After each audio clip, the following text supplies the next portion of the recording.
Well, Natalie Previtera.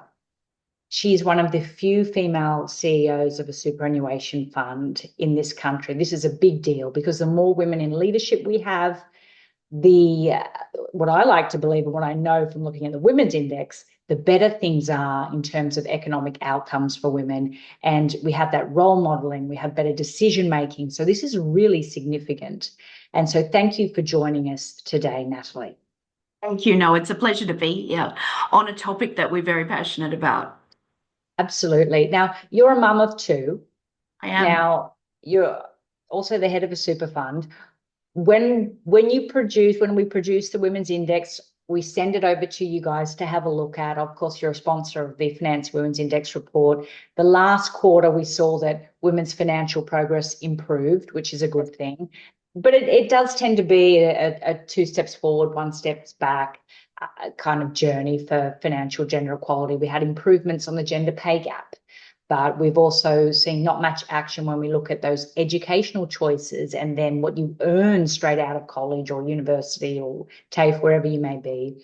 So there's still so much to be done. And I wondered what your thoughts are more broadly on gender financial equality and what you got from the latest report. So the question, I was really pleased, of course, to see that we're edging upwards, but we are edging. We're not making significant strides. What I am pleased about, though, is that the message is starting to get through, and we are seeing some of those underlying persistent, like structural issues starting to be addressed. So things like government intervention and increases in wages for aged care and childcare workers, we were predominantly female. Those things on their own obviously aren't enough. There are a range of other things that need to be done, but these big systemic actions by government really help us push those numbers along. They do. And on the paid parental leave and, as you've just mentioned, too, these are significant things that that we've been pushing for a long time that really do support the progress of women. You've obviously had a vocal role in that as a thought leader in this space. What's next? What more do you hope for from a policy point of view that you think could really drive change, particularly where it relates to super?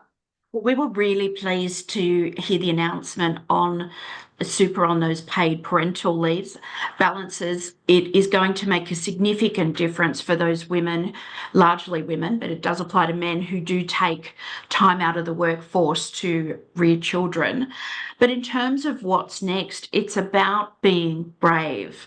And my thoughts are in terms of like looking to our leaders and our policymakers to take those brave steps. So I'm really delighted to hear for the very first time, the words menopause being spoken about at a government level. It means that some of the things that affect us as women and the younger part of our career, but also as we start to get older, are being spoken about. And when they're spoken about and named, we can start to think about the ways that we can address these structural issues that we may not even be consciously aware of because they've always been there.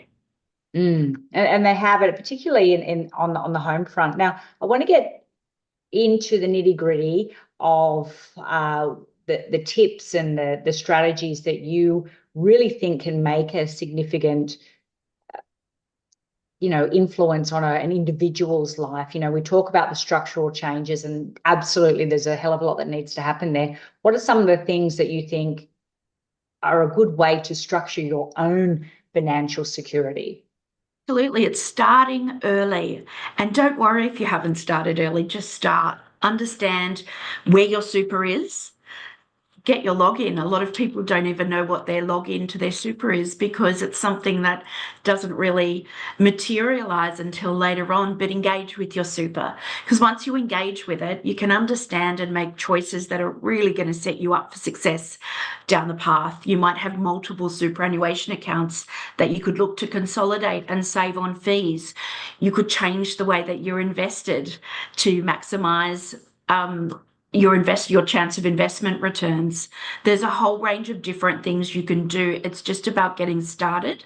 And superannuation can feel hard. The word itself is Yes, hard. I have to say It that it sounds very does. technical. It does. And I feel like as a journalist in a previous life, I've been writing about the difficulties of it for a while, and I'm sorry to raise it to you, but it's still there, isn't it? It is, I mean, in the digital age, why is that not any easier? Part of the problem is the language we use. Superannuation's essentially, I'm going to make it sound more boring, but it's a tax vehicle.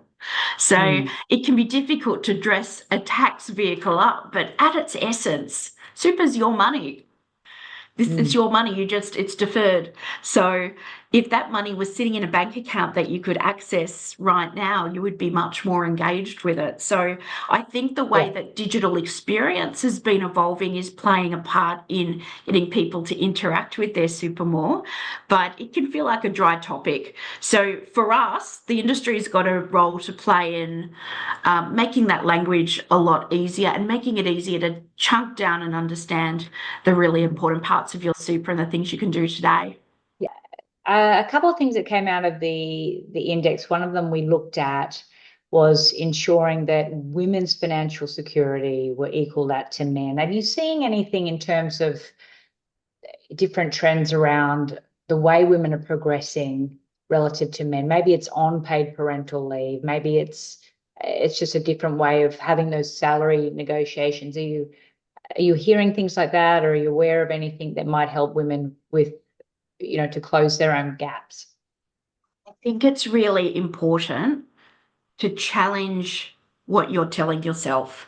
So I reflected when I looked at these results on my own circumstances. And when I was younger, I thought I'd made it when I was able to get part time employment and flexible employment. And it was wonderful for me, but it didn't occur to me that there could be another way. And that was for many reasons, but including, I think, at the time, a workforce that perhaps didn't think as highly of men taking flexible options. Now, what I'm seeing a lot more of, and what we certainly do here at NGS, is flexibility is a human issue. It is not a parenting issue only, and it's certainly not a mother's issue. It's everybody's issue. We all need it from time to time. So making roles flexible for everyone is a really important first step. Yeah, I am a huge advocate for flexible work, but I have been surprised a lot lately about the push to have more people back in the office. I'd like to understand your position on that. And, how does that work with flexibility? Is this really a case that a lot of us are heading back to the office more so than not? Or is that just a wish from some employers, big ones? Well, I can speak in terms of our own circumstances, and flexibility is here to stay because we are firm believers that flexibility is every role, including my own, is flexible in some way. If we're going to expect our people to deliver, we need to recognise and acknowledge that they bring their life with them. So there are things that, through the COVID period, we got used to not having to commute every day. But that aside, we've got things that we need to do. Elderly parents we may need to look after, medical appointments, gym appointments. What we do here is we have a policy where we need you in for 3 days a week and 2 days are at home. But life happens. So it could be that that is altered in certain weeks.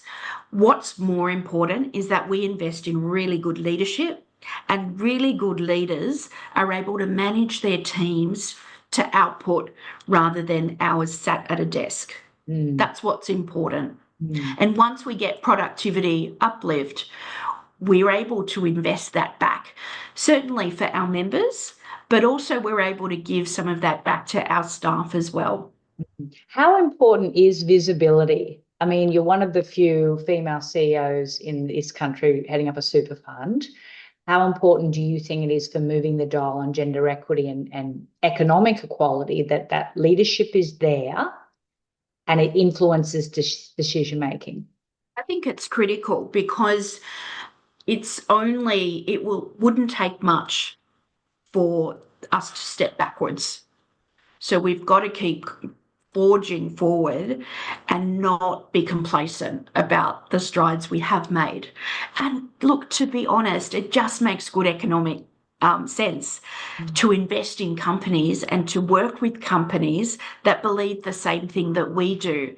Because on the long term, diversity, whether it's male, female, cultural, just makes better economic sense because you're investing in companies and working with companies that are going to have stronger financial outcomes in the long term. Mm. The latest women's index, we tackled sport off the back of the Olympics and looked at that broader conversation around our female athletes and how that's influencing social norms around gender equality. What level, where do you think we're at in terms of social momentum? We're getting there. Like, there is a way to go, and the point is not to be complacent about it, but it wasn't that long ago that you didn't see women's sports on television. Now it's becoming much more normal. And of course, television, I'm hearing on news broadcasts reporting for the first time in a long time on the results of women's sports. And people That are is my excited. bugbear, I have to say. Yes. I have always, as a news journalist, I've always hated the placement would be at the end of the bulletin. Yeah, so I think we've still got some way to go there, but yeah, it's definitely getting better. I think fundamentally, we've got to recognise the positive steps that have been Mm, made because yeah, it's very easy to think it's just too hard. yeah. It's going to take too long. Certainly, there are areas where we need to catch up. We need to catch up a lot faster. And that's where we need our politicians, our members of parliament to be brave. Mm, But we shouldn't lose hope because yes. we are improving and we know what we need to do to close Mm, the gap. yes.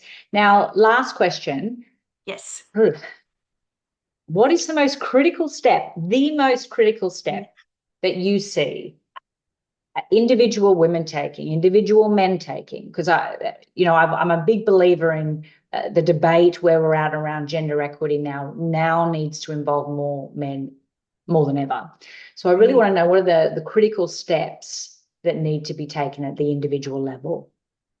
I think it is awareness, absolutely awareness and engagement. So understand, and I assume that the question is regarding what are the critical things you need to do for your super, your balance, your Yes, finances, for wealth, for financial for wealth. security. Yeah. It is your money. Don't wait for somebody else to tell you what to do or to make the decision. Engage with it.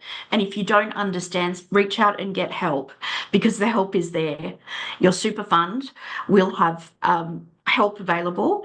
Some do have more than others, but engage. Don't lean into it rather than away from it. I have to just ask, what is the level of help you can expect when you call it a super fund or, whatever the financial institution is? What is the level of It's help? a, You can't get it's a the good financial question. advice, but what could you get if advice wasn't an option, It paying for will advice? be different for different superannuation funds. We are a boutique fund. So in our case, we've invested very heavily in different levels of advice. So again, I can only speak from the perspective of our boutique fund, but that you can expect to get digital advice if that's something you want. You could expect to speak to and get phone advice. So you can get that advice in your pajamas, having a cup of coffee in the morning, if that's what suits you. You could come in and speak to somebody here in our offices in Sydney and get much more detailed advice, or someone will come out to your workplace. Now, that is the full range of advice services because I strongly believe that when it comes to retirement, even though that's a long way away for some people, people like to